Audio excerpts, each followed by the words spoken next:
ሰላም ውድ የዲያስፖራ ፕላስ ቤተሰቦች እንደምን አላችሁልን? ዛሬ በብዙዎቻችሁ ጥያቄ መሰረት ቤተሰብን ከኢትዮጵያ ወይም ደግሞ ከዩጋንዳ እንግሊዝ ለማምጣት ያለውን ሂደት አንድ ላይ በዝርዝር የምናየው ይሆናል። ከዛም መካከል እንግዲህ የምናነሳቸው የገቢ መስፈርት፣ የጤናና የቋንቋ መስፈርቶችና የማመልከቻ ሂደትና ወጪዎች፣ በተጨማሪም ደግሞ የሰነድ ዝግጅትና የተለመዱ ስህተቶችን አንድ ላይ የምናየው ይሆናል። እንኳን ወደ ዲያስፖራ ፕላስ በሰላም መጣችሁ እያለን ለዚህ ቻናል አዲስ ሆናችሁ ካላችሁ ሰብስክራይብ በማድረግ ቤተሰብ መሆን ትችላላችሁ። ከዓመታት እንግዲህ የተለያዩ ሩሎች አፕዴት እየሆኑ የተቀያየሩና አንዳንድ ጊዜም ሩሎቹ አሪፍ እየሆኑ አንዳንድ ጊዜም ደግሞ እየጠነከሩና እየበረቱ በፋይናንሻል ደረጃም በጣም ስትሮንግ እየሆኑ የሚሄዱበት ጊዜዎች በጣም እየተከሰቱ ይገኛሉ። አሁን ላይ ታዲያ ያንን ነገር ሶልቭ የምናደርግበት ወይም ደግሞ የምናይበትና በዝርዝር የምንመለከትበት ታይም ላይ ደርሰናል። ይህም እንግዲህ ዛሬ ይዘንላችሁ የምንቀርበው በፋሚሊ ጉዳይ ነው፣ ቤተሰብን ወደ ዩኬ ይዞ መምጣት። ታዲያ የተለያዩ መረጃዎች እንደሚያጠኑት ከሆነ የተለያዩ አፍሪካ ሀገራቶች በመሄድ ከዛ አፍሪካ ሀገራቶች የተለያዩ ቪዛዎችን በማግኘት ወደ ዩኬ የሚደረጉ ጉዞዎች አሉ።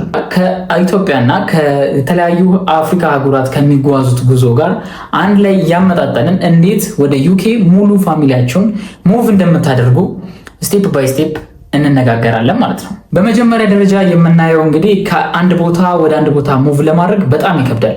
ለምሳሌ እንበልና እህት ወይም ወንድም እንደገና ደግሞ አባት ሊሆን ይችላል፣ እናት፣ እነዚህን የመሳሰሉትን የቤተሰብ አባላት ከአንድ ቦታ ወደ አንድ ቦታ ሙቭ ማድረግ ማለት በጣም ከባድና በጣም ስትራግል ውስጥ የሚከት ነገር ነው።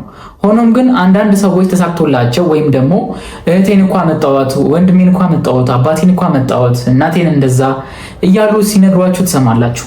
ታዲያ አንዳንድ ጊዜ ቤት በኩል እንደመጡ እንዴት እንደመጡና በምን መንገድ ምን አይነት ፕሮሰስ እንዳለፉ ስጠይቋቸው ሙሉ ለሙሉ ዲቴል ኢንፎርሜሽኖችን አይነግሯችሁም። በመጀመሪያ እንግዲህ የምናየው የገቢ መስፈርትና የገንዘብ ዝግጅት ነው። የገንዘብ ዝግጅት ፋይናንሻሊ በጣም ስትሮንግ መሆን አለባችሁ። እጃችሁም ላይ በቂ የሆነ ፓውንድ ያስፈልጋል። ይህም ፓውንድ ታዲያ የእርሶን አጋር ወይም ደግሞ የእርሶን ፋሚሊ እዚህ ዩኬ ለማምጣት የሚረዳውት ይሆናል ማለት ነው። እዚህም የገቢና የዝግጅት መስፈርት ስር 3 ዋና ዋና ኢሹዎች ይቀመጣሉ። ከነዛም መካከል እንግዲህ በመጀመሪያ የደሞዝ መጠን የምንለው ነው። የደሞዝ መጠን፣ ቁጠባ እና ጥንቃቄ። እነዚህ 3 መስፈርቶች በጣም ዋነኛና በጣም ብዙ ሰው የሚሳሳትባቸው ትልቁ ኢሹ ነው። እንኳን ላይክ የደሞዝ መጠን ላይ እንኳን ቢስተካከል እታች ስንሄድ ስህተቶች ላይ ያ ሰውዬ ይገኛል ማለት ነው። እንዴት እንደሆነ አንድ በአንድ ላስረዳችሁ። በመጀመሪያ የደሞዝ መጠናችን እንግዲህ እዚህ ስፖንሰር እኛ ከሆንን 29000 ፓውንድ ያስፈልገናል ማለት ነው። 29000 ፓውንድ ማለት በአመት ሰርታችሁ የሚደመረው ድምር ማለት ነው። ማክሲመም 29000 መሆን አለበት ማለት ነው። ማክሲመሙም ሚኒመሙም ከ29000 ፓውንድ ነው የሚነሳው። ይህ ካልሆነ እንግዲህ የመጀመሪያው ቪዛ ሪኳየርመንት ላይ ከዚህ ቼክ እያደረጉ ስለሚሄዱ ካንስል ያደርጓቸዋል ማለት ነው። 29000 ትራንዛክሽናችሁ ሙሉ ተደምሮ የአመቱ 29000 ካልመጣ ከአሁኑኑ ከቪዛው ካንስል ያደርጓቸዋል ማለት ነው። ወደ ሁለተኛው ስንሄድ ደግሞ ቁጠባ ይባላል። ቁጠባ እንግዲህ ከምትሰጠን ያቺ ደሞዝ ላይ ምን ቆጥባት ማለትም በአካውንታችን ውስጥ በ29 ቀናቶች ውስጥ አካውንታችን ላይ የምትቀረን ፓውንድ ናት ማለት ነው። ያቺ ፓውንድ ለአስቤዛ አውጥተን ለቢሎች አውጥተን ታክስ ከፍለን ሁሉ ነገር አጠናቀን መጨረሻ ላይ የምትቀረን ሳንቲም ትሆናለች ማለት ነው። ያቺም እንግዲህ ተመን አድርገው ያስቀመጡባት ከ200 እስከ 315 ፓውንድ ነው ማለት ነው። እዚህ ጋር ልታስገመግሙ ሂዳችሁ የመጀመሪያውን የደሞዝ ማለትም የትራንዛክሽን $29000 ካለፋችሁ በኋላ እዚህ ጋር መታችሁ ደግሞ የቁጠባ ሴቪንጋችሁ ማለትም ከ200 ፓውንድ እስከ 315 ፓውንድ አካውንታችሁ ውስጥ ተቀማጭ ከሌለ እዚህ ጋርም ፌል ታደርጋላችሁ ማለት ነው። ወደ ሶስተኛው ጥንቃቄ ብለን ስለነገርናችሁ ኢሹ ስናልፍ ደግሞ ባንክ ስቴትመንታችሁ ነው። አብዛኛው ጊዜ የማታውቁት ገንዘብ በሶርሱ ማለትም ኢንካም ያ የመጣው ኢንካም ከየት እንደሆነ ሶርሱ ያልታወቀ ገንዘብ አካውንታችሁ ውስጥ በሚገባበት ሰዓት ነው። ምክንያቱም እያንዳንዱ ገንዘብ ከየት እንደመጣ ሙሉ ለሙሉ መናገር ወይም ደግሞ ራሱን ማስረዳት መቻል አለበት ማለት ነው። ከየት እንደመጣ የማታውቁት ሶርስ እዚህ ሪኳየርመንት ላይ አይገባም ማለት ነው። አንዳንድ ጊዜ እንደውም ጊፍት ነው እያሉ ይችን ሜትድ አጭበርብሮ ለማለፍ የሚያስቡ በጣም ብዙ ሰዎች አሉ። ስለዚህ ከወዲሁ መጠንቀቅ አለባችሁ። ለእያንዳንዱ የፋይናንሻል ትራንዛክሽናችሁ ሙሉ ማስረጃ ሊኖራችሁ ይገባል ማለት ነው። ወደ ቀጣዩ ስንሄድ ደግሞ የጤናና የቋንቋ መስፈርቶች ያገኘናል ማለት ነው።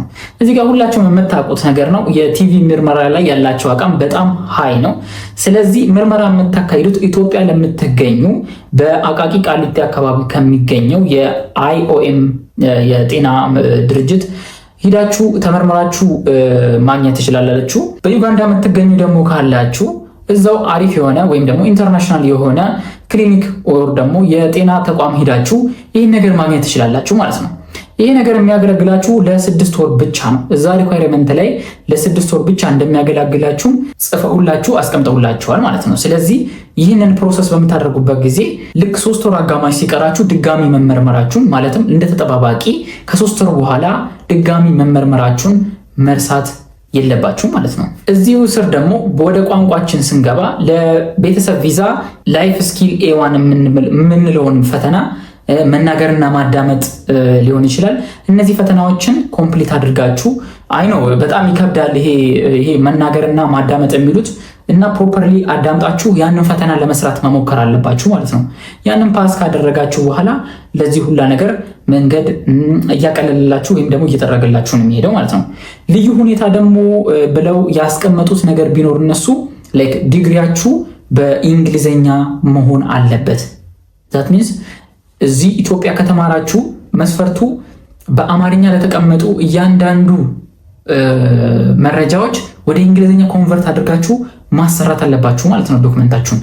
እንደዛ ካደረጋችሁ በኋላ ያ ዶክመንት ኪውአር ኮድ ከጀርባው ላይ ይመታለታል። ማለትም የኦፊሻል የትምህርት ሚኒስቴር ሊሆን ይችላል ወይም ደግሞ ትልቅ ተቋም ሊሆን ይችላል። የራሱን ዳታቤዝ ስላለው አሁን ላይ ኢትዮጵያ ውስጥ ሁሉም ነገር ወደ ዲጂታል እየተቀየረ ነው፣ ወደ ቴክ እየተቀየረ ስለሆነ ሁሉም ነገር ወደ መረጃ ቋት ውስጥ እየገባ ስለሆነ ማስቀየርና በኪውአር ኮድ ማስደረግ ይኖርባችኋል ማለት ነው። እንደገና ደግሞ በዋናኝነት እዛ ላይ ኢቲክሳችሁን ብዙም ጊዜ ቼክ ባያደርጉትም እንደ ሪኳየርመንት አስቀምጠውታል። ኢቲክስ ላይ ያላችሁን ማለትም ኢቲክስ ግሬድ የሚሰጣችሁ ጸባይ ማለት ነው ኤ ነው ቢ ነው የሚለውን ነገር እሱ ላይም ማተር ዲፔንድ ሊያደርግ ስለሚችል እሱ ላይም ተጠንቅቃችሁ በስነስርዓት ማስሞላት ወይም ደግሞ በስነስርዓት ማምጣት አለባችሁ ማለት ነው። የማመልከቻ ሂደትና ወጪዎች ላይ ደርሰናል።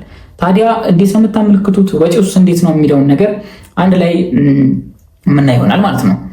ከሀገር ውስጥ ለሚደረገው ማመልከቻ ለአንድ ሰው በግምት እንግዲህ የተቀመጠለት 1846 ፓውንድ ነው። 1846 ካለፈው ዓመት እንግዲህ ካለፉት 2 ዓመት 3 ዓመት በጣም በ25% ጨምሯል እየተባለ ነው ሲነገር የነበረው። በጣም ትንሽ ነበር፣ በመቶዎቹ ምናምን ነገር ነበረ ሲባል የነበረው። ግን አሁን እንደምትመለከቱት እንግዲህ 1846 ፓውንድ እንድትከፍሉ ተደርጓል ማለት ነው። እንደገና ደግሞ ይዛ ስፖንሰር ለምናደርገው ሰውዬ የጤና ክፍያው ላይክ ትልቅ ወጪ ነው ተብሎ ነው እንግዲህ የሚገመተው። ይሄ ደግሞ የሚያገለግለው ለ2 ዓመት ከ5 ወሩ ነው። 1035 ፓውንድ አካባቢ ነው ለዚህ ሪኳየርመንት ላይ ያስቀመጡት ማለት ነው። እና ደግሞ ይሄ ለ2 ዓመት ከ5 ወር ስለሆነ በ2 አባዝተውን ያስቀመጡት። ያም ማለት እንግዲህ 2587 አካባቢ ከነ ሙሉ ፉል ምርመራው ማለት ነው። ላይ ካየነው የመጀመሪያው የቲቪ ምርመራ ጋር አዲሽናል አንድ ላይ ማለት ነው። የተለያዩ አሻራዎችን የምንጠይቅበት ነው። እንግዲህ አሻራ መስጠት ያው እንግዲህ የታወቀ ነው። ካሻንቺስ አካባቢ የሚገኝ አንድ እንትን አለ፣ የግሎባል የምትሞሉበት ቦታ አለ። እዛ አሻራችሁን ትሰጣላችሁ። ካምፓላ ለምትኖሩም እዛ ቬሪፋይ ማድረግ ይኖርባቸዋል ማለት ነው። ሌላኛውና ዋነኛው ኢሹ እንግዲህ የሰነድ ዝግጅትና የተለመዱ ስህተቶች። ሁልጊዜ ለኢንተርቪውም ግቡ ለምንም ግቡ እነሱ ያውቋቸዋል፣ እያንዳንዱን ነገር ያውቃሉ። ምክንያቱም በሺዎች የሚቆጠሩ ኢትዮጵያውያን ካምፓላ ውስጥ እየኖሩ ይህንን መውጫ መንገድ እየተጠባበቁ ይገኛሉ። ምክንያቱም ኢትዮጵያ ስትሮንግ ስለሆነች በዚህ ጉዳይ ማለት ነው። በጣም ይለያሉ። በጣም አብሶ ኢትዮጵያውያኖቹን እኔ በጣም የሚገርሙኝ እያንዳንዱን ነገር ያውቃሉ። ማን በምን ወይ እንደሚወጣ ያውቃሉ። የተለያዩ ማጭበርበር ሂደቶችን ብታደርጉ በአንድ ነው የሚደርሱባችሁ። ስለዚህ በጣም ብዙ ስህተቶች እየተሰሩ ስለነበረ እነዚህ ስህተቶች እንግዲህ ለመቀነስ ምን ማድረግ እንዳለባችሁ ልንገራችሁ ማለት ነው። ማች የሚባል ነገር አለ። አሁን በእነሱ ወይ ስንሄድ የጋብቻ የምስክር ወረቀት ሊሆን ይችላል፣ የልጆች የልደት ካርድ፣ የቤት ኪራይ ሊሆን ይችላል፣ የመኖሪያ ቦታ ማረጋገጫ፣ ሙሉ ለሙሉ አንድ ስፔሊንግ ስህተት ራሱ ሊኖር አይገባም። የሀያት ስም፣ የአባት ስም፣ ሙሉ የመኖሪያ ቦታዎች ራሱ አንድ ስፔሊንግ ኢረር አይፈልጉም። አንድ ስፔሊንግ ኢረር ማለት እነሱ ኦልሞስት እዛ ዳታቤዝ ሲስተም ውስጥ እያስገቡት ስለሆነ እያንዳንዱ ነገር በጣም ነው የሚያስቸግረው በጣም። ምክንያቱም እዛ ትንሽዬ ኢረር ነገር እናንተ ኢንፎርሜሽን ላይ ሚስ አንደርስታንዲንግ የሆነ ኮላፕስ ነገር ከተፈጠረ ከመጀመሪያው ጀምሮ የመጣችሁበትን ፕሮሰስ ካንሰል ነው የሚያደርጉት። ምንም ችግር የለባቸውም እነሱ ኦልሞስት በጣም ብዙ የዚህ የስደተኛ ጉዳይ በጣም እያስቸገራቸው ስለሆነ እነሱ ችግር የለባቸውም። ከአሁኑ ካንስል ያደረጉታል ማለት ነው። ስለዚህ ስማችሁን በስነ ስርዓት ሙሉ ከአባት ስም እስከ ሀያት ስም ያለው ከጋብቻ አንስቶ እስከ ቡክ ደብተራችሁ ድረስ መመሳሰል አለበት። ምክንያቱም የሚጠይቋችሁ ነገር ስለማይታወቅ አንድ ራንደም ነገር ነው የሚጠይቋችሁና መመሳሰል አለበት ማለት ነው።